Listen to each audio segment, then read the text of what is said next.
ओम शांति। दीपावली के दिनों में बहुत सारे लोग सोचते हैं बहुत सारा सामान लेना है, बहुत सारी खरीदारी करनी है। बहुत सारे लोग कपड़े लेकर आते, पूजा का सामान लेकर आते, दीपक लेकर आते, मिठाइयाँ लेकर आते। या हमें कई लोग गाड़ी लेकर आते या कोई बड़ी चीज़ लेकर आते हैं, लेकिन वह तो हुए शरीर के साधन। कुछ समय के लिए वह हमें सुख भी देंगे तो हमें दुख भी देंगे। लेकिन मुझे इस दीपावली को, अपनी दीपावली को शुभ करने के लिए अपने घर में ये 5 चीज़ें जरूर लानी है, ताकि आपकी दीपावली मंगलमय और शुभ हो और आपको शुभ लाभ भी दे। क्योंकि हम जब दीपावली मनाते हैं तो सबसे पहले अपने मुख्य द्वार पर शुभ और लाभ लिखते हैं। तो शुभ लाभ तभी होगा जब आपके घर में 5 चीज़ें होगी। आप जब अपने घर में इन 5 चीज़ों को अपनी दहलीज के अंदर, दरवाजे के अंदर लेंगे तो आपके घर में हमेशा बरकत होगी और शुभ लाभ भी होगा। सबसे पहले खुशी। आप यह सोचें, क्योंकि दीपावली खुशियों का त्यौहार है, वैसे ही मुझे अपने घर की खुशी को भी वापस लाना है। लेकिन आप इस सोच को, अगर छोटी छोटी बातों में मेरे परिवार में टकराव है, छोटी छोटी बातों में हम छोटी छोटी बातों में मूड ऑफ कर लेते, तनाव है। आज से मुझे इन 10 दिनों के अंदर दीपावली आने वाली है, लेकिन उससे पहले मुझे अपने घर का किसी भी सदस्य के साथ, अगर मेरा बेटा है, माँ है, उससे मुझे कोई रिलेशन, नेगेटिव रिलेशन ख़त्म करना है। किसी भी सदस्य के साथ मेरी उलझन है, मुझे उसे सुलझाना है और इस खुशी में कन्वर्ट करना है। खुशी जैसी कहते नहीं, खुशी जैसी खुराक नहीं। सब लोग कहते हैं कि खुशी जैसी कोई खुराक नहीं और गम जैसा कोई रोग नहीं।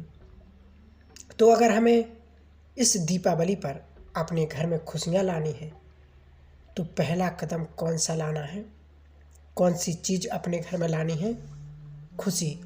लेकिन खुशी हमें साधनों के साथ नहीं लानी है। बहुत सारे लोग सोचते हैं नए नए कपड़े पहनेंगे, मिठाइयाँ लेंगे, चीज़ें लाएंगे तो वह आपको कुछ समय की खुशी देंगे। लेकिन जब आपके मन की खुशी लेना है अगर, तो वह सदा काल चलेगी। तो सबसे पहले हमें अपने घर में हमेशा खुशी का वास करना है और मेरे घर में जो भी सदस्य आए खुशनुमा होकर आए और जो भी घर से बाहर जाए वह खुश होकर के जाए। तो जब आप दोनों चीज़ें करेंगे तो ऑटोमेटिकली आपके घर में खुशियाँ एक साथ रहेंगी। दूसरा, ब्लेसिंग। क्योंकि दीपावली पर हम जब किसी का मुँह मीठा कराते तो बदले में जो बड़े लोग होते वो आपको ब्लेसिंग देते हैं, दुआएं देते हैं। हम जब दीपावली के दिन होता है उस दिन हम बड़ों के पैरों को छूते हैं तो वह हमें बहुत सुंदर ब्लेसिंग देते हैं। लेकिन हमें यह ध्यान रखना है, जीवन में ब्लेसिंग बहुत ज़रूरी है।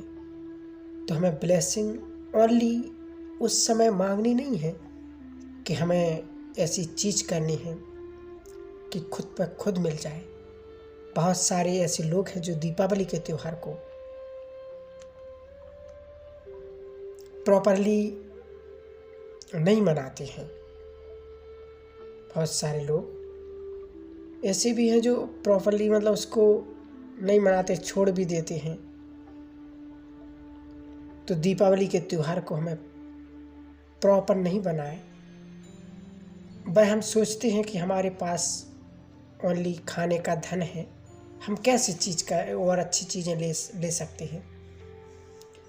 तो आप उनके पास जाएं और आप जो दीपावली अपने घर में मनाते हैं, जो मिठाइयाँ आप इधर उधर बांटते हैं, वो लोगों को खिला कर आएँ। उन लोगों को तो उनके चेहरे पर जो स्माइल आएगी, उनके चेहरे पर जो खुशी आएगी, जो आपको दुआएं देंगे, वह बहुत दुआएं हमारे काम में आएंगी और आपको बहुत बलशाली बनाएंगी। तो आप यह सोचकर कि मेरे कदमों के साथ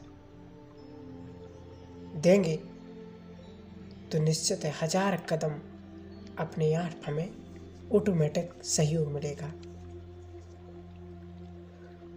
और जब भी संकल्प करें तो यही संकल्प करें कि जब भी मेरा घर पर जैसे मैं दहलीज के अंदर आऊं तो मेरे जीवन में खुशियों की लहर हो, और बाहर जाऊं तो सारी आत्मा को दुआ देने के लिए निकलूं। और जब भी मैं घर के अंदर आऊं तो सारी दुआएं लेकर के आऊं। मुझे देना भी जाना है और लेकर भी आना है।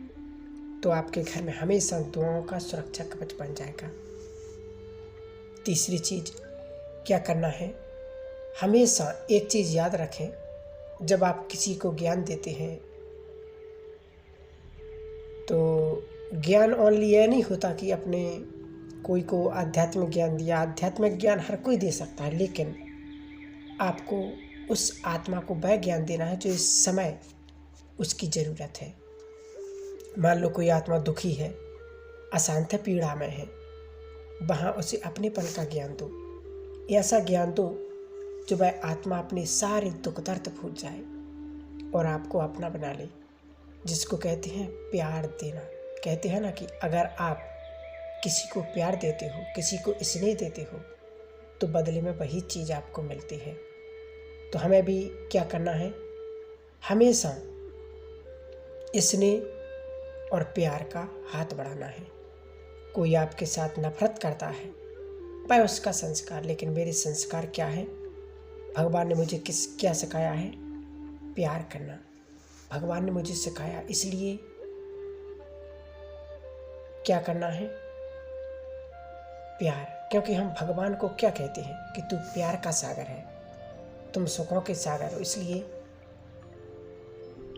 हम भी उनको प्यार का सागर बनकर मास्टर सबको सुख देना है, प्यार देना है।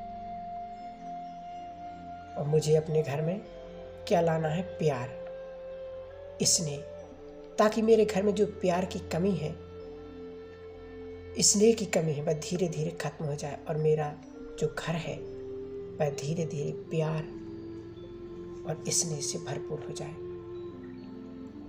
ताकि बहुत सारी दुखी अशांत आत्माएं मेरे घर में आती हैं तो वह भी प्यार और स्नेह की अंजलि लेकर जाए। और चौथी चीज़ आपको क्या करनी है, अपने धन को जो आप कमा कर आते हो उसमें बरकत होगी। जब आप किसी को पीड़ा दर्द, कई बार हम क्या धन कमाते हैं कि कईयों को दुख दे करके या कोई भी ऐसी चीज़ करके लेकर आते हैं। बहुत सारे लोग दुख और बद्दुआएं उस धन के साथ लेकर आते हैं, तो वो धन कभी भी धन में बरकत नहीं करेगा, टिकेगा नहीं। अगर आप धन लेकर आ रहे हैं और घर में लेकर आ रहे हैं तो दुआएं लेकर जरूर आए, क्योंकि दुआओं से ही धन की बरकत होती है। जब घर में धन लेकर आते हैं तो आप यह समझें कि धन लक्ष्मी, तो उस धन लक्ष्मी का आभार व्यक्त करें। तो धन तो एक तरफ ये भी कहते कि धन माया है, कहा जाता, क्योंकि जब इस धन से आप गलत प्रयोग करते हैं किसी चीज़ का या गलत मिसयूज करते हैं तो वह माया बन जाती है। लेकिन वही धन जब आप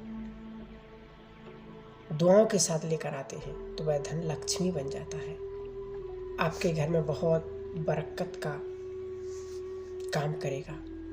तो धन ऐसा हो जो किसी को दुख देने वाला ना हो, लेकिन बहुत सारी आत्माओं को दुआएं लेकर कमाया होगा। जब आप अपने घर में इंटर करते हैं तो वह सकारात्मक ऊर्जा के साथ वह धन आता है। और जैसे ही अपने दरवाजे से अंदर जाएं तो भगवान का शुक्रिया करें कि भगवान आपका बहुत बहुत शुक्रिया जो आपने मेरे पूरे दिन के साथ साथ साथ रहे और मेरी मदद की। ठीक है। ओम शांति। ओम शांति।